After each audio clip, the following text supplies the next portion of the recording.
Hi, my name is Dennis Seary. I am Executive Director and founder of the New York City Independent Film Festival, Independent in Spirit, International at Heart, and this is the New York City Independent Film Festival Meet the Filmmakers podcast. Join us while we meet this year's filmmakers. Thank you. Bye-bye.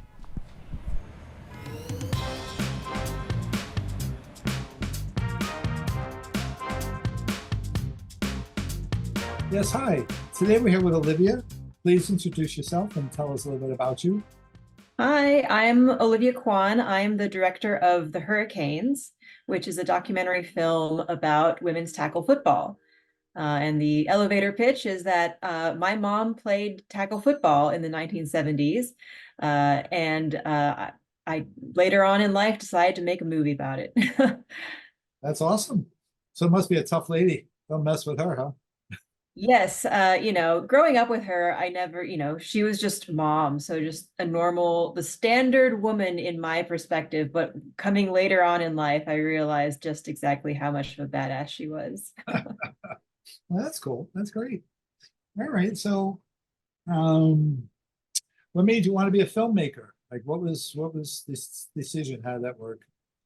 Yeah, I mean, it's nothing remarkable. It's just when I was a kid, we used to have like a little camcorder, and me and my sister and some of the neighborhood kids would run around making movies. And somehow it stuck and just turned into me going to college for it and into a whole career. And we're still here now. So yeah, it just kind of got to be a snowball that went out of control, I guess. Well, that's cool. That's great. All right. And so, how long? I guess you just answered that. How long have you been doing this? So, since you were a kid, but how long have you been making movies, like sitting down and officially using editor software and stuff? Yeah, so I went to NYU for film school, and while I was there, I decided I wanted to pursue cinematography as a career, and so that was my or that is still is my main thing, as I'm a DP by trade, and this movie is really the first movie that I decided that I needed to create from scratch on my own, which is something that I really didn't want to do for decades after film school. It just did not seem like I wanted to be on set. I wanted to be hands-on. I wanted to be doing multiple projects a year. And, this documentary, for instance, it's now been 5 years in the making. So that was something that I couldn't find something that I would want to spend that much of my life pouring my blood, sweat, and tears into. Mhm. And one day I just realized that this is a story that nobody knew about, that I was probably the only one who could tell this story because of my connection to my mom. And I also thought it was an extremely important story that could, create waves in our culture, in our communities. And I, fully believe that every person of any gender should have the same opportunities as anybody else. And why should football be any different? And so, what did your mom say when you came to her and said, "Hi, I'm going to be a filmmaker"? What did your family say? Was that like, "Oh no, go get a real job," or was that great, go for it, do what you want? They never said no, go get a real job. But they definitely tried to steer me away from it. Like not in a like a putting your foot down kind of way, but just like, what about this over here? Kind of thing. Yeah. And that none of that really worked. And I honestly, didn't know that that was happening until they told me about it significantly later in life. Um, but they, in the end, once they realized that this was not going away and this was something that I really wanted to do, they put their full support behind me and supported Right. me going to school to pursue this as a career. And, they still struggle with the idea of me not having a stable lifestyle, with the idea that nothing is ever guaranteed, and floating in the freelance world every day.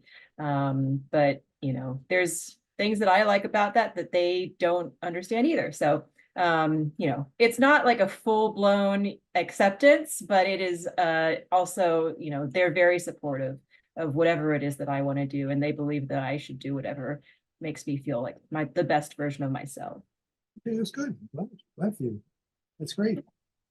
And so do you live in New York or no, you don't live in New York? I used to live in New York. I currently live in LA. Okay, all right, because I was gonna say, is there a group, do you have a group of people who you like, you surround yourself with, your friends? Are they all filmmakers? Do you have your tribe, if you will? Yeah, I mean, there's definitely a network that I keep in touch with from college that is, I still work with some of those people today. Like one of my best friends from college did some additional editing on this movie, and the DP that we brought on for our recreations was from my college as well. And so those connections have definitely stood the test of time, so to say. And within, I guess, as far as like a smaller tribe, there are definitely, I mean, again, primarily I'm a DP, so I work with directors other than myself most of the time.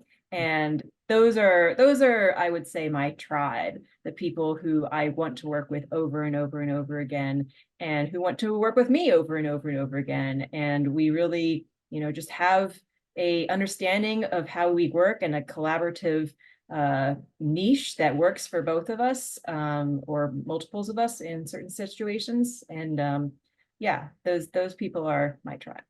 Okay, good, all right. So I guess the next question is, what was the hardest part of making this movie? Was it your mom looking over your shoulder going, that's not quite the way it worked? Or Well, actually, that was one of the first challenges, was getting my mom on board to do this movie, because, she was the golden ticket. And so without her, I didn't have any chance of finding the rest of her teammates or making any progress anywhere. So and she does not like being in front of the camera. She's never done anything film related whatsoever. And and this is true of all of the players, is that they also carried a lot of trauma from their days playing football, because the media coverage of them was very derogatory and not fair, so to speak. So they, collectively, all of them really did not have any interest in being a part of any sort of media thing whatsoever. So, I think that me convincing my mom, and my mom in turn convincing her teammates, was a big part of why we were able to put this together. But the actual hardest part of making this movie was COVID. We shot most of the film in 2019, and we were doing really good coming into early 2020. We had just gotten an awesome production company on board. We had shot our dioramas, which was part of our visual enhancement of the lack of archival footage that we had. And then everything just stopped. And there was, now that we're on this side of it, I can say that was for 2 years. But when you're in it, it's like, oh, maybe it's going to be another month. Maybe you could, you're just constantly waiting for things to change. And I'm sure this is not news to anybody, but this was particularly so because of this project that I was trying to do. And it was just, for 2 years, I didn't know if it was ever going to come back to life. And that was really tough. It was emotionally hard to get through. But again, we're on this side of it, so we could be happy about it now. It all worked out. all right, and what was the most fun part of the movie? I guess yeah, so the most fun thing about making this movie was seeing my mom's reaction once it was done. I think that she definitely had a different vision of what she thought it was going to be than it actually ended up being. And she was honestly very surprised. And it was kind of cathartic for me to see that, she saw something that she couldn't have imagined come to life. And it, made me feel like I had done something better than what she had expected. And, this is all very like family dynamics, but nonetheless, it's really nice when you get the approval of your mom. Yeah, it is. I have to agree with you there. All right. And so what would you say success means in the indie film world? It sounds like you're half in the indie film world and half in the big leagues. Yeah, I mean, no, I'm pretty much entirely in the indie film world, just in two different roles. And yeah, the indie film world is so I guess I have to answer it. I have to answer it in two ways. So yeah, I'm in the indie film world both as a DP and as a director. And moving into the director role has really changed what success means to me. Because as a DP, you're kind of a hired gun. You have a lot of creative control and a lot of creative input, which is what I love about it. But ultimately, you have a set amount of dates that you're going to show up to work, and you get paid for those amount of days. And then you're kind of out of the picture, except you make like a guest appearance during post. And other than that, you're done. So it's a different success as a DP in the indie world is, what caliber of projects are you working on? Who are you getting to collaborate with? How much money are you making? Are you surviving, basically? And as a director, I have made negative money off of filmmaking. And but that's not to say that it hasn't been successful.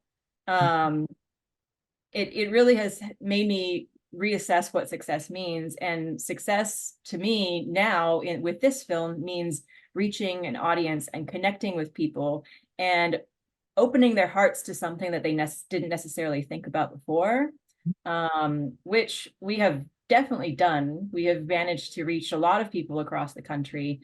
And, even though the movie may not be it for everybody, it's extremely validating knowing that people are connecting with your work, because that's ultimately what we're doing, is we're communicating. This is an art form about empathy. So you are trying to get one group of people to empathize with another. And once you have that, that is success. That's a great answer. All right, so I guess the only other question I really have is, so what would you be advice? Some 12-year-old walked over to you and said, hi, can what would you, I want to be a filmmaker. What do you think? Oh gosh. How old is this person? I guess that'd be my question. 15 years old, let's just say. 15 years old. Okay. If a 15-year-old came up to me and said she wanted to be a filmmaker, I would say, do it. And do it now. Like, don't wait for somebody to tell you how to do it. Don't wait for the right moment. Don't wait for anything. Just pick up your phone and start filming things. Because that's the only way you're going to learn, is to practice. And practice doesn't happen when you get your first job. It's got to happen before that. If you are in high school, approach your teachers and ask them if, instead of writing this 10-page paper about whatever, can I do a documentary project about it instead? Or something along those lines. There's always, not all teachers are going to be up for this, but you won't know until you ask. And you'll be putting your actual schoolwork towards your dreams and career. So applying what you already have to do, which may not be your passion, but transforming it into something that is your passion. And start there, see how it goes. You may find out that you hate it, and that'll be a good moment for that to happen. But if not, then you're way ahead of everybody else already. That's great. Once again, you got great answers here. You a teacher. Do you have any last words you want to say, or anything? No, just thank you to the New York City Independent Film Festival. We're really excited to be included in the program this year. And thank you, Dennis, for a wonderful conversation. Well, thank you for saying yes and for joining me here.